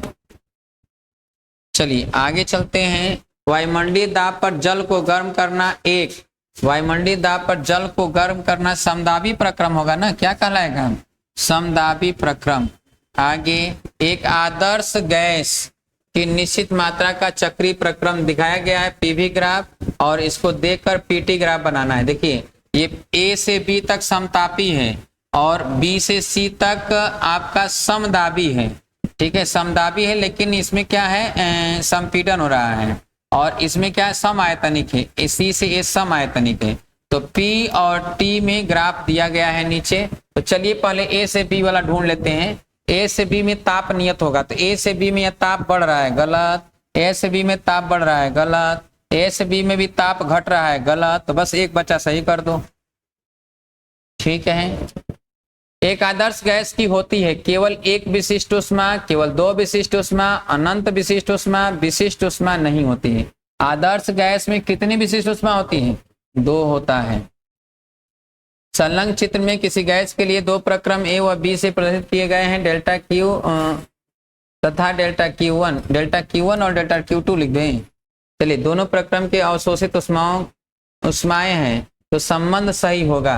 अब देखिए यहाँ पर क्या है कि A से B तक जा रहे हैं ना, A से B तक, इसमें तो इसमें Q1 ज्यादा होगा और इसमें क्या हो जाएगा कम, तो डेल्टा Q1 ज्यादा है और डेल्टा Q2 कम है। 2 मोल एक परमाणु का आदर्श गैस का समदाबी प्रक्रम में ताप 0 डिग्री सेंटीग्रेड से 100 डिग्री सेंटीग्रेड बढ़ाने के लिए आवश्यक ऊष्मा का मान होगा। 2 मोल है ना, तो 0 से कितने बढ़ाना है, 100 डिग्री सेंटीग्रेड तक। तो 0 से 100 और 2 एक परमाणु गैस है, तो एक परमाणु के लिए क्या होता है 3/2 R हो जाएगा, और ये 100 हो जाएगा क्या, समदाबी का रहा है तो 5/2, ठीक है 5/2, तो 2 से 2 कट जाएगा, तो 500 R हो जाएगा, तो 500 R यहाँ पर करेंगे। आय करें एक द्विपरमाणु का आदर्श गैस को पीवी आरेख में सीधा रेखा मूल बिंदु से जाती है, तो इस प्रक्रम में गैस का ग्राम अणुक विशिष्ट ऊष्मा कितना होगा, कितना हो जाएगा, पीवी आरेख में सीधा रेखा मूल बिंदु से जाती है, ठीक है, तो ग्राम अणुक विशिष्ट ऊष्मा क्या होगा, तो Cp/Cv, तो Cp/Cv का मान 1 होगा, जाती है, तो Cp - Cv, तो क्या कह रहा है, तो इस प्रक्रम में गैस के ग्राम अणुक विशिष्ट ऊष्मा, ग्राम अणुक विशिष्ट ऊष्मा का मान बताइए। तो थोड़ा भाई एक द्विपरमाणुक आदर्श गैस के लिए पीवी आरेख में सीधी रेखा मूल बिंदु से जाती है, तो इस प्रक्रम में गैस की ग्राम अणुक विशिष्ट ऊष्मा, तो ये मूल बिंदु से होकर जा रही है, तो इस कंडीशन में Cp/Cv, तो यहाँ पर P यानी एरिया जब निकालेंगे, वर्क कार्य जो निकालेंगे, तो इसमें क्या हो जाएगा delta P into delta V, delta P into delta V by, तो ये हो जाएगा कार्य, ठीक है। अब यहाँ पर कार्य इतना हो जाएगा, तो ये 1/1/2 2.5। अब ग्राम अणुक विशिष्ट ऊष्मा, तो ग्राम अणुक विशिष्ट ऊष्मा Cv बताना है, C बराबर क्या हो जाएगा, Cv प्लस R/1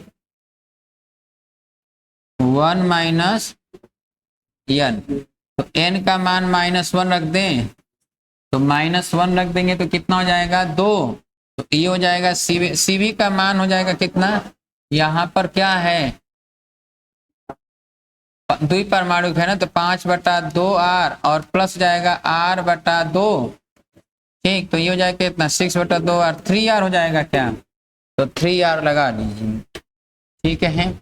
यहाँ पर एक आदर्श गैस को दाब P पर इस प्रकार ऊर्ध्वस्मीय संपीड़न किया जाता है जिससे इसका घनत्व प्रारंभिक मान का n गुना हो जाता है, तो गैस का अंतिम दाब क्या होगा, तो अंतिम दाब क्या हो जाएगा, तो अंतिम दाब क्या हो जाएगा, n मोल है, n गुना हो जाता है, प्रारंभिक मान का n गुना हो जाता है, तो इसमें क्या हो जाएगा n दाब, अंतिम दाब क्या होगा भाई, एक आदर्श गैस का दाब P इस प्रकार ऊर्ध्वस्मीय संपीड़ित किया जाता है जिससे इसका घनत्व प्रारंभिक मान का n गुना हो जाता है, तो घनत्व अगर n गुना हो रहा है तो आयतन घट रहा होगा ना, आयतन क्या हो रहा होगा, घटेगा, आयतन घटेगा तो घनत्व बढ़ेगा। देखिए Pv⁴ गामा कर दें, Pv⁴ गामा, तो Pv⁴ gamma is equal to क्या, कांस्टेंट कर दें। अब यहाँ पर घनत्व n गुना हो रहा है, तो घनत्व के लिए लिख दें क्या यहाँ पर, तो घनत्व के लिए v की जगह पर घनत्व लिखेंगे तो क्या लिखेंगे m इंटू डी लिखेंगे, तो ये भी तो वही होगा ना, घनत्व आयतन बराबर क्या हो जाएगा, आयतन बराबर m/d लिखा जाएगा, m/d, तो p इंटू 1/d⁴ क्या हो जाएगा गामा, ठीक है। अब यहाँ पर P1 क्या P2, P1/P2 is equal to क्या हो जाएगा D2, यानी D हो जाएगा ना D1/D2 टू दी पावर क्या गामा, तो ये हो जाएगा 1/n⁴ गामा, तो 1 क्या हो जाएगा n⁴ गामा, तो P2 बराबर क्या हो जाएगा P1 इंटू क्या n⁴ गामा, तो P इंटू n⁴ गामा, ठीक है। किसी एक परमाणु आदर्श गैस के लिए सर्वात्रिक गैस नियतांक R है, उसकी स्थिर दाब पर ग्राम अणुक विशिष्ट ऊष्मा n गुना है, तो n का मान होगा कौन सा है, एक परमाणु गैस है ना, तो एक परमाणु गैस के लिए विशिष्ट ऊष्मा का n गुना है, तो बताइए क्या हो जाएगा, दाब स्थिर दाब पर ग्राम अणुक विशिष्ट ऊष्मा n गुना है, तो n का मान कितना हो जाएगा, n का मान हो जाएगा गामा गुना होगा ना, एक परमाणु का आदर्श गैस के सर्वात्रिक गैस नियतांक R है, उसकी स्थिर दाब पर ग्राम अणुक विशिष्ट उष्मा का n गुना है। तो स्थिर दाब पर Cp का n गुना है। Cp का क्या कह रहा है, n गुना है। तो Cp का n गुना है तो Cv बराबर होगा कितना, Cv नहीं क्या कह रहा है, Cp का n गुना है ना, Cp का n गुना। तो अब जरा यहां पर लिखिए n इंटू, ठीक है, Cp का मान। तो Cp का मान क्या हो जाएगा, Cp का मान हो जाएगा, एक परमाणु गैस है ना, तो 3 2 5/2R हो जाएगा, ठीक है। और ये हो गया R, तो इसका मतलब n बराबर 2/5 हो जाएगा क्या, 2/5 का मतलब कितना, 0.4 गुना हो जाएगा, यही होगा ना, 2/5 0.4। चलिए, किसी द्विपरमाणु गैस को स्थिर दाब पर ऊष्मा दी जाती है तो अनुपात डेल्टा Q, डेल्टा U और डेल्टा W। तो द्विपरमाणु है तो 7 5 2, यही होगा ना, 7 5 2, तो 7 संबंधी 5 संबंधी 2। एक बहुपरमाणु गैस के समतापी प्रक्रिया में ऊष्मा दी जाती है तो इनकी आंतरिक ऊर्जा में वृद्धि करने के लिए कितने प्रतिशत ऊष्मीय ऊर्जा व्यय होगा। भाई क्या है, बहुपरमाणु गैस है ना, समतापी प्रक्रम में ऊष्मा दी जाती है तो इसकी आंतरिक ऊर्जा में कोई वृद्धि होगा क्या, जब समतापी प्रक्रम है तो 0 होगा। द्विपरमाणु गैस के किसी प्रक्रम में ग्राम अणु विशिष्ट ऊष्मा क्या होगी यदि गैस द्वारा किया गया कार्य Q/4 है। अब बताइए गैस द्वारा किया गया कार्य कितना है, Q/4 है। यहाँ Q गैस को दी गई ऊष्मा है, ठीक है। तो किसी प्रक्रम में ग्राम अणु विशिष्ट ऊष्मा का मान बताना है। अब बताइए यहाँ पर क्या होगा, Q/4 है किया गया कार्य, तो Q/4 और ये हो गया और Q ऊष्मा हो गया। तो आपको पता है कि यहाँ पर Cp द्विपरमाणु गैस, द्विपरमाणु गैस के लिए Cp बराबर क्या, 5/2R, 7 ना, 7/2R। और Cv बराबर कितना है, 5/2R, यही लिखेंगे। अब यहाँ पर कह रहा है कि जितनी ऊष्मा दी जा रही है उसका चौथाई भाग किया गया कार्य है, उसका चौथाई भाग किया गया कार्य है। तो गैस को दी गई ऊष्मा बताना है, क्यों गैस को दी गई ऊष्मा है, तो गैस द्वारा किया गया कार्य इतना है, तो विशिष्ट ऊष्मा क्या होगा, विशिष्ट ऊष्मा पूछ रहा है ना। तो चलिए विशिष्ट ऊष्मा, तो यहाँ पर Q बराबर क्या लिखेंगे, delta U plus delta W।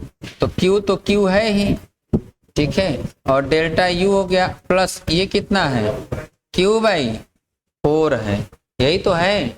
और ये डेल्टा U का मान क्या है, डेल्टा U का मान कितना है, द्विपरमाणु गैस है ना, 5/2R होगा ना।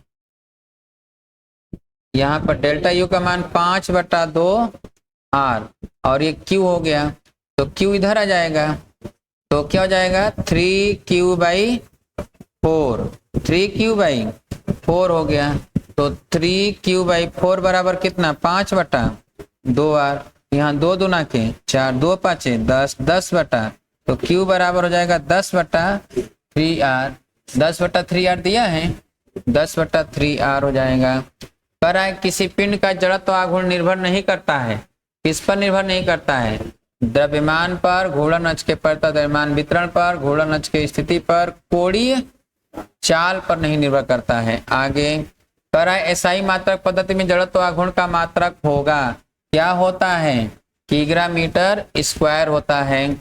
आगे यदि किसी पिंड का द्रव्यमान m तथा किसी अक्ष के परितः जड़त्व आघूर्ण I है, उस अक्ष के परितः घूर्णन त्रिज्या क्या होगा, तो घूर्णन त्रिज्या हो जाएगा √I/m। आगे द्रव्यमान m तथा त्रिज्या r वाले किसी वृत्ताकार शक्ति, इसकी व्यास जो है mr²।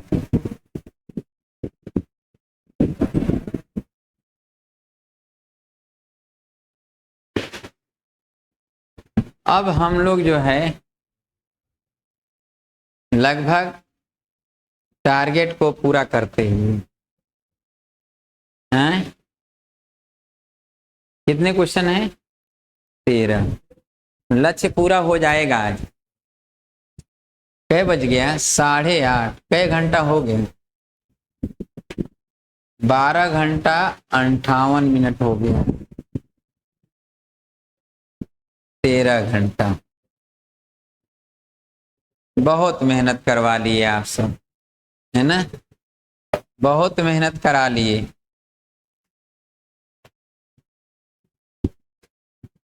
मेहनत बहुत ज्यादा आप लोग करा लिए।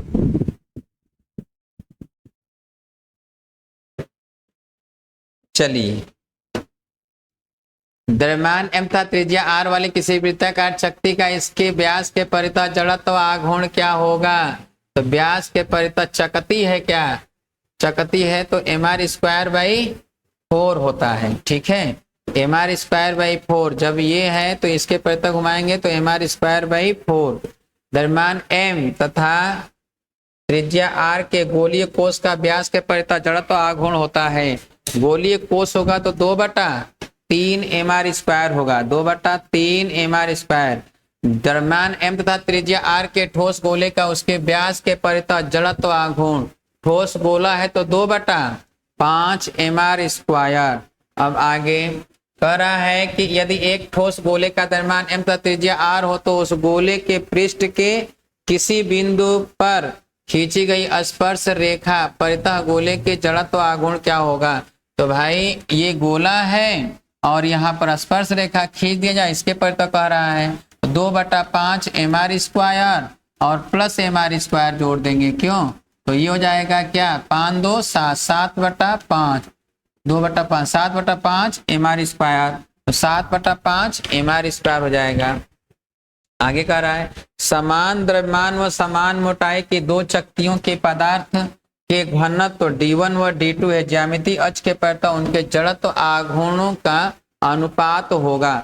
जड़त्व आघूर्णों का अनुपात कह रहा है तो भाई जड़त्व आघूर्ण का अनुपात यहाँ पर I, ठीक है, I1 समान द्रव्यमान और समान मोटाई के दो चकतियों के पदार्थों के घनत्व d1 और d2 है।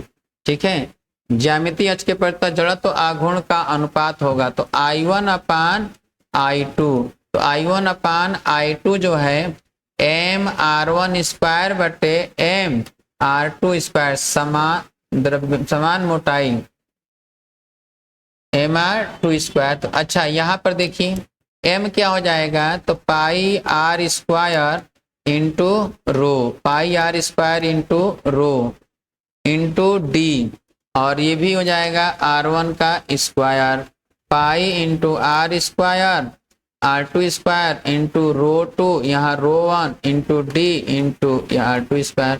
तो d क्या हो जाएगा? रो क्या हो जाएगा? d कट गया, पाई कट गया। तो अब यहाँ पर रो1/रो2 हो जाएगा ना, रो1/रो2। ज्यामितीय अक्ष के परितः शक्तियों के पदार्थ का घनत्व d1 और d2 है। तो इसका मतलब क्या हो जाएगा? I1/I2 बराबर d1/ क्या हो गया? d2 हो जाएगा, d1/d2 हो गया। ठीक है, यदि पृथ्वी को त्रिज्या r तथा द्रव्यमान m का एक गोला मान लिया जाए तो इसका घूर्णन अक्ष के परितः कोणीय संवेग का मान आवर्तकाल t के पदों में क्या होगा? देखिए कह रहा है कि गोला माना जाए, गोला माना जाए ना, तो जब गोला माना जाए तो t के पदों में तो 4/3 पाई r² r³ ऐसे I बराबर क्या होगा? 2/5 mr², 2/5 mr²। पृथ्वी की त्रिज्या r तथा द्रव्यमान m का एक गोला मान लिया जाए तो घूर्णन अक्ष के परितः कोणीय संवेग का आवर्तकाल, कोणीय संवेग का मान आवर्तकाल t के पदों में, कोणीय संवेग J बराबर क्या होगा? I omega. तो I ओमेगा, ओमेगा के जगह पर क्या रखा जाएगा? ओमेगा के जगह पर 2π/t लिख देंगे और I के स्थान पर क्या लिखेंगे? 2/5 mr² और 2π/t। तो ये कितना हो जाएगा, 2 दूना के तो 4/5 mr² और π/t। देखो कहीं दिया है क्या, 4/5 mr², यहाँ t नहीं है क्या, t लगा देते। एक पतली छड़ का द्रव्यमान m तथा लंबाई l है। छड़ के एक सिरे से l/3 दूरी पर छड़ की लंबाई के लंबवत अक्ष के परितः जड़त्व आघूर्ण क्या होगा। तो कह रहा है l है, एक सिरे से l/3 ऐसे है लंबाई, यहाँ से घुमाएंगे तो ml²/12 होगा। अब यहाँ से कह रहा है कि इधर l/3 है तो इधर कितना हो जाएगा, l/6 हो जाएगा क्या। तो अगर l/6 हो जाएगा तो अब I बराबर हो जाएगा ml²/12 और प्लस ml²/36 और इसको सॉल्व करेंगे तो ml²/9 आएगा शायद। ठीक है, हमारे पास एक ठोस गोला तथा एक अत्यंत पतली गोलीय कोश है। इनके द्रव्यमान तथा व्यास के परितः जड़त्व आघूर्ण समान है। इनकी त्रिज्याओं का अनुपात होगा।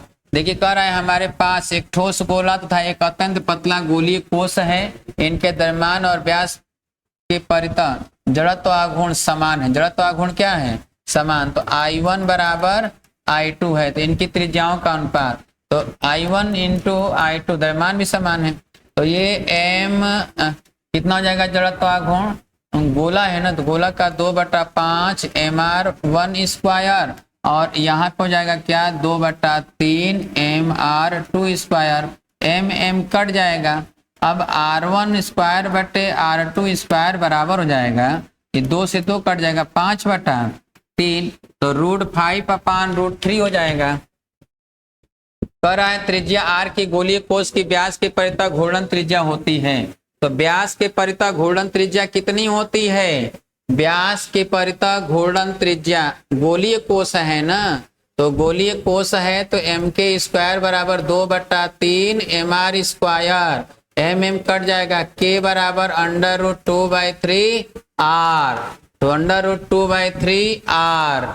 ठीक है, चलिए दो वृत्ताकार चक्तियां ए तथा बी एक ही मोटाई तथा एक ही धातु की बनी हैं। ए का व्यास बी के व्यास का 2 गुना है।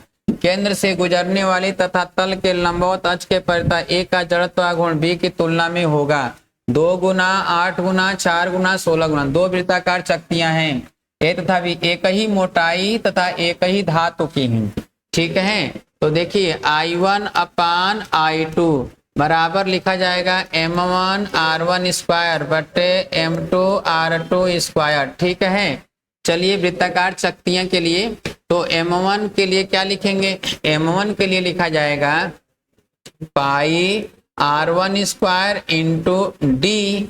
ठीक है, और इंटू r1², इसके लिए πr2² into D into r2² लिखा जाएगा। केंद्र से गुजरने वाली तथा तल के लंबवत अक्ष के परितः ए का जड़त्व आघूर्ण बी की तुलना में होगा।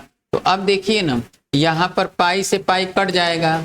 अब r1 मोटाई एक ही धातु है, तो लंबवत अक्ष के परितः जड़त्व आघूर्ण की तुलना में होगा। दो वृत्ताकार चक्तियां ए तथा बी एक ही मोटाई तथा एक ही धातु की बनी है। ए का व्यास बी के व्यास का 2 गुना है।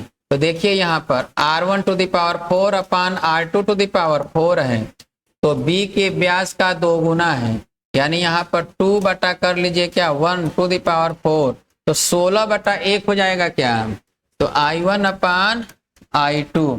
इसका मतलब है कि I2 16 गुना हो जाएगा। I2 का क्या हो जाएगा, 16 गुना हो जाएगा। आगे, किसी अक्ष के परितः कोणीय वेग से घूमते हुए किसी पिंड का जड़त्व आघूर्ण I है तथा कोणीय संवेग J है में संबंध होगा, तो J बराबर क्या होता है, I ओमेगा। एक कण कोणीय संवेग I से J से, कोणीय संवेग J से एक समान वृत्तीय गति कर रहा है। ठीक है, कण की गति की आवृत्ति 2 गुनी तथा गतिज ऊर्जा आधी करने पर कोणीय संवेग हो जाएगा। तो गतिज ऊर्जा आधी कर दिया जाए, गतिज ऊर्जा क्या कर दिया जाए, आधी कर दी जाए, और कोणीय संवेग हो जाएगा आवृत्ति 2 गुनी कर दी जाए। इसका मतलब ये है कि J बराबर कह रहा है क्या, J बराबर आपको पता है कि k² होगा। k² क्या हो जाएगा, 2I होगा। ठीक है, तो k स्क्वायर बाई आई। अब गतिज ऊर्जा को आधी कर दें, गतिज ऊर्जा को आधी कर दें, कोणीय संवेग हो जाएगा, जड़त्व आघूर्ण। अब ओमेगा क्या है? ओमेगा आपका आवृत्ति है, आवृत्ति 2 गुनी कर दी जाए। गति की आवृत्ति कितनी गुनी कर दें? 2 गुनी। तो ओमेगा बराबर 2 पाई एन, एन को 2 गुना कर देंगे तो ओमेगा भी तो 2 गुना हो जाएगा।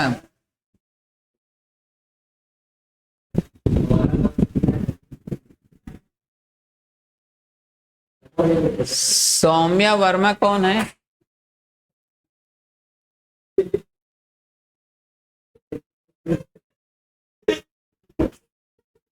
और देवांशी प्रमोद कौन है?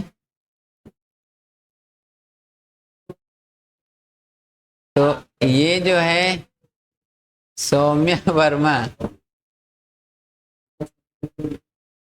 कहाँ लिखा है? दीपक सर की तरफ से 100 रुपये का सुपर चैट हुआ है।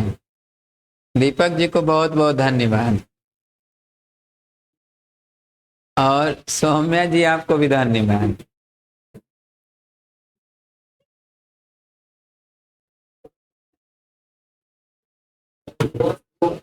और देवांशी प्रमोद को भी बहुत बहुत धन्यवाद कि उन्होंने सुपर चैट किया है और इस काबिल समझा कि 1000 क्वेश्चन का सलूशन हम लोग पूरा करने जा रहे हैं। ठीक है, यहाँ पर चलिए आइए, एक कण कोणीय संवेग जे से एक समान वृत्तीय गति कर रहा है, एक समान वृत्तीय गति कर रहा है। कण की गति की आवृत्ति 2 गुनी कर दी जाए। ठीक है, आवृत्ति को क्या किया गया? 2 गुना कर दिया गया, तो वेग भी दूना हो जाएगा। ठीक है, गतिज ऊर्जा आधी करने पर, गतिज ऊर्जा क्या कर दिया गया? आधी कर दिया गया, तो कोणीय संवेग हो जाएगा, तो कोणीय संवेग हो जाएगा। तो आपको पता है कि I1 ओमेगा 1 बराबर I2 ओमेगा 2, तो I1 अपान I2 बराबर ओमेगा 2 अपान ओमेगा 1। ठीक है, तो अब देखिए यहाँ पर J1 अपान J2 बराबर लिखा जाएगा I2 अपान I1 इंटू K1 अपान K2 का होल स्क्वायर। अब I2 अपान I1 की जगह पर omega 1 upon omega 2 into K1 अपान K2 का होल स्क्वायर। अब कोणीय आवृत्ति 2 गुना करना है, तो 1/2 हो जाएगा। ये K1 अपान K2 आधी करनी है, तो ये हो जाएगा 4/1 हो जाएगा। ये 2 संबंधे 1 क्या हो जाएगा? 2 संबंधे 1, तो J2 बराबर हो जाएगा J1 अपान 2, तो क्या हो जाएगा? J/2 हो जाएगा। ठीक है, आगे चलते हैं। घूर्णन करती है गोल मेज पर अचानक एक लड़का आकर बैठ जाता है, निम्न में से क्या संरक्षित रहेगा? तो कोणीय संवेग संरक्षित रहेगा। ठीक है, अब आगे एक व्यक्ति घूमते स्टूल पर भुजाएं फैलाए बैठा है, एकाएक वह भुजाएं सिकोड़ लेता है, तो उसका कोणीय वेग घट जाएगा, कोणीय वेग बढ़ जाएगा। C और D नहीं लिखा है क्या? ठीक है, जब वह जो है अचानक भुजाओं को मोड़ लेगा, बस कोणीय वेग जो है बढ़ जाएगा, कोणीय वेग क्या हो जाएगा? बढ़ जाएगा। इस तरह आप लोगों ने देखा कि आज जो है 1000 प्रश्नों का सलूशन हम लोगों ने किया, और बहुत ही अथक प्रयास रहा हमारा आप लोगों के लिए कि पूरे के पूरे 1000 प्रश्न इम्पॉर्टेंट आज कराना है, और उसे हमने कराने का पूरा प्रयास किया बगैर खाए पिए। आप सब लोगों के लिए एकदम सुबह से लगातार खड़े रहे, और आपका लगभग जो है यह 13 घंटा 12 मिनट की क्लास हो चुका है, और 13 घंटा 12 मिनट की क्लास में हमने पूरे 1000 प्रश्नों का सलूशन किया है। 1000 प्रश्नों का लगातार लाइव सलूशन, लगातार लाइव, कोई ब्रेकिंग नहीं, कोई ब्रेक नहीं, लगातार सलूशन हुआ है। और ये सब हो सका है तो आप लोगों की वजह से, कि आप लोगों ने यहाँ तक और इतना आपने धैर्य रखा और लगातार साथ बने रहे, और लगातार आप साथ बने रहें, जिसके वजह से हमें भी जोश मिलता रहा और हम लगातार पढ़ाते रहे आप सभी लोगों को, और 1000 प्रश्नों का सलूशन हो चुका है। टाइम 9 बज रहा है। हम सरस्वती माँ से प्रार्थना करेंगे और ईश्वर से भी प्रार्थना करेंगे कि आप सभी लोग जो आज का क्लास ये 1000 प्रश्नों का हमने लिया है, यह आप एक बार पुनः दोबारा देख लीजिएगा। जो लोग बीच में छोड़े हैं, अभी इसमें 12 घंटे का ही वीडियो मिल पाएगा आप सभी लोगों को, उससे अतिरिक्त जितना हुआ है वो अभी नहीं मिलेगा। कल हो सकता है शाम तक उसे भी हम अपलोड करवा देंगे, क्योंकि आज की क्लास में रिकॉर्ड हो चुका है और रिकॉर्ड भी हमने किया है। ठीक है, तो हम यह आप सभी लोगों को आज पूरे इस नरेंद्र क्लासेस के परिवार की तरफ से आप सब लोगों को बहुत ढेर सारी शुभकामनाएं देना चाहते हैं कि आप परीक्षा में बैठें और ईश्वर से प्रार्थना कर रहे हैं कि आप सभी लोग बहुत ही बेहतरीन पेपर करके आएं और पॉजिटिव थिंकिंग ही सोच कर बैठें, और इतनी ऊर्जा आप सब लोगों को ईश्वर के द्वारा प्रदान हो कि आप जब बैठें परीक्षा हाल में तो ऐसा लगे कि आप जैसे पहले टेस्ट देते थे उसी स्तर का पेपर मिला है, और विद इन 1 घंटा 20 मिनट 1 घंटा 30 मिनट में सभी लोग करके वापस आएंगे। और हंसते हुए आइए और अपने परिवार की जो जिम्मेदारी मिली है उसे आप लोग निभाइए। आप लोगों की जिम्मेदारी, पारिवारिक जिम्मेदारी जो हमारे कंधों पर लद गई थी कि आप टीजीटी का परीक्षा की तैयारी करने के लिए आप हमसे 2-2.5 साल से लगातार जुटे थे। हमने अथक प्रयास किया कि उस पर सफल रहें, और जहां तक हो सकता है कि हमने अपनी तरफ से कोई गलती नहीं किया है और आप सभी लोगों के लिए एक पैर पे खड़ा रहा। और अब अंत में आप सभी लोग जहां पर भी सेंटर है, कल सुबह ही आप सभी लोग यानी समय रहते अपने अपने सेंटर पे पहुंच जाइए। ऐसा ना हो कि आप इस प्रकार पहुंचे एकदम टाइम से कि हम एकदम टाइम से पहुंचेंगे, बस आपकी लेट हो गई या ट्रेन लेट हो जाए तो आपका परीक्षा छूट जाए। 2 साल की आपने अथक तपस्या की है, यह तपस्या बेकार न जानी पाए, इसलिए समय से पहले आप परीक्षा केंद्र पर पहुंचें और ईश्वर से प्रार्थना करेंगे कि आपकी परीक्षा सफलता पूर्वक हो और पेपर देके वापस सुरक्षित आए।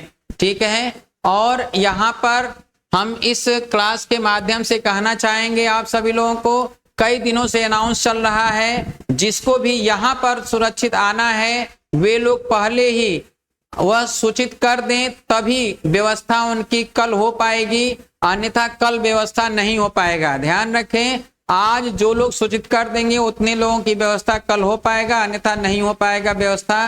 तो अगर किसी को रहने की व्यवस्था प्रयागराज में नहीं है और प्रयागराज में सेंटर है तो वह कॉल कर सकता है इस नंबर पे, व्हाट्सएप कर सकता है इस नंबर पे, और सभी लोग एडमिट कार्ड अपना अपना एडमिट कार्ड जो है एडमिट कार्ड व्हाट्सएप कर दीजिए, ताकि हमें कम से कम आप लोगों का पता चल सके कि कहाँ सेंटर गया है, और जब रिजल्ट आए तो हम उसे देख सकें, ताकि आपका क्या हुआ, कैसे रिजल्ट गड़बड़ हुआ या अच्छा हुआ, कितना अच्छा हुआ ये चेक कर पाए, हमें भी पता चले कि कितने लोगों का हुआ कितने लोगों का नहीं हुआ, हमने जो मेहनत किया वो कितना सार्थक रहा कितना सार्थक नहीं रहा।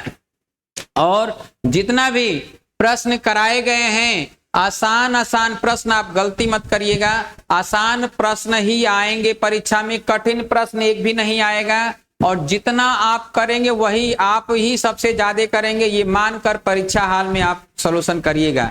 ये मत सोचिएगा कि आप जो कर रहे हैं सबसे कम है, आप अगर 50 करेंगे तो सब लोग 49 किए होंगे, ये आप मान के चलिएगा। और हमेशा ये ध्यान रखिए कि आपको 80 क्वेश्चन में सिलेक्शन पाना है, तो यानी 45 क्वेश्चन छोड़ना है। 45 क्वेश्चन छोड़ने का ठान लीजिएगा, अपने आप परीक्षा सही हो जाएगा।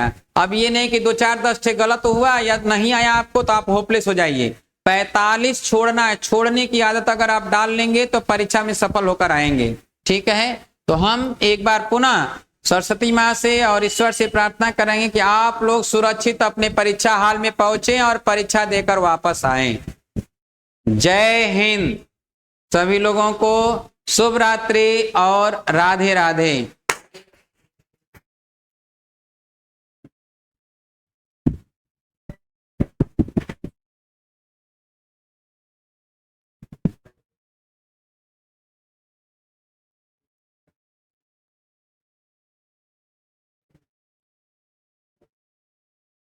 कुछ बोलोगे क्या?